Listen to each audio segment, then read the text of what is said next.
What would you do if someone threatened your water supply and wanted to build something over one of your family members' graves? Protest the action or accept it? Over the course of 2015 and early 2017, the Standing Rock Lakota Nation protested the construction of the Dakota Access Pipeline through an area of their land which would affect their water supply and the graves of their ancestors. However, this is not the first of oppressions forced onto the indigenous population of America, and it may not be the last, but it can be the one where real change can occur. The systematic oppression and complication of Native American affairs cannot continue, and the solution to this problem is to grant tribes greater sovereignty or even local independence. This would not only grant greater freedoms to the American Indians, but it will also allow for a greater understanding of their culture due to expanded practices of their religions and tribal customs, as well as save money on the federal and state level. The problem is that Native Americans, since the time of Columbus, have been oppressed and confined. They have been subject to genocide, they have been forcibly assimilated to Western culture, and are often confined to specific areas that they have limited control over. According to the End Genocide Organization, there were 10 million Native Americans living in North and South America before 1492, and by 1900, only 300,000 were left. As settlers spread across the West, the U.S. Army and government made treaties with various tribes, confining them to specific areas of land that often were not guaranteed to them. According to the National Park Service, the Battle of Little Bighorn occurred because miners had drifted onto land given to the Lakota Nation in search of gold. With the construction of the Dakota Access Pipeline, much controversy has arisen.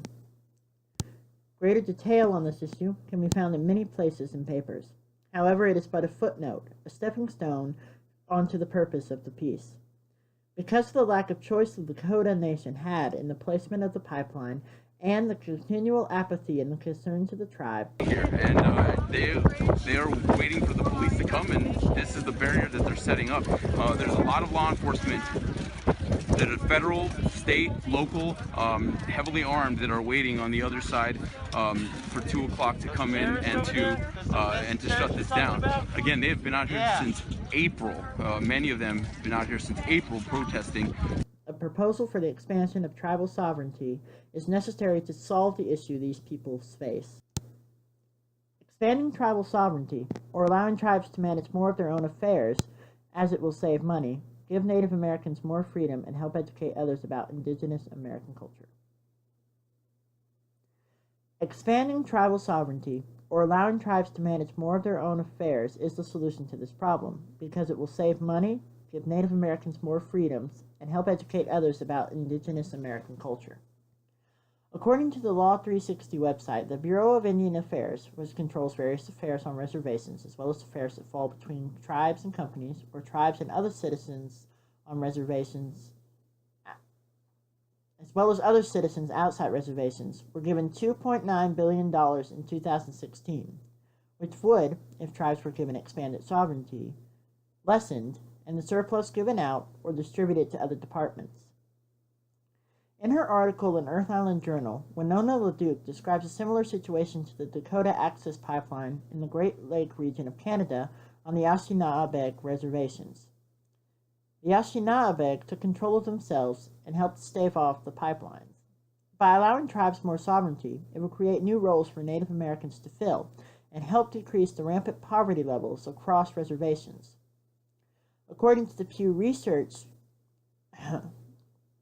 43% of people living on the Standing Rock Reservation alone live below the poverty line.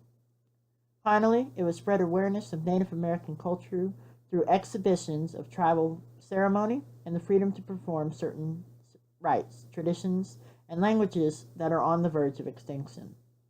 According to the Western Washington University's Department of Linguistics, only 1 in every 250 Americans speaks an Aboriginal language. By expanding tribal sovereignty, it will help educate and revive Native languages that have declined over the past centuries. So who should lead this campaign to expand tribal sovereignty? The American Indian movement should lobby for an expansion of tribal sovereignty by staging peaceful protests and demonstrations in major towns and cities and on reservations, as well as using public meetings in their area to their advantage to help gradually force an expanded state of tribal sovereignty. So with the American Indian movement taking the flagstaff of this idea, the expansion of tribal sovereignty can lead to greater Native American freedom, a reduced budget, and a greater awareness of Native culture.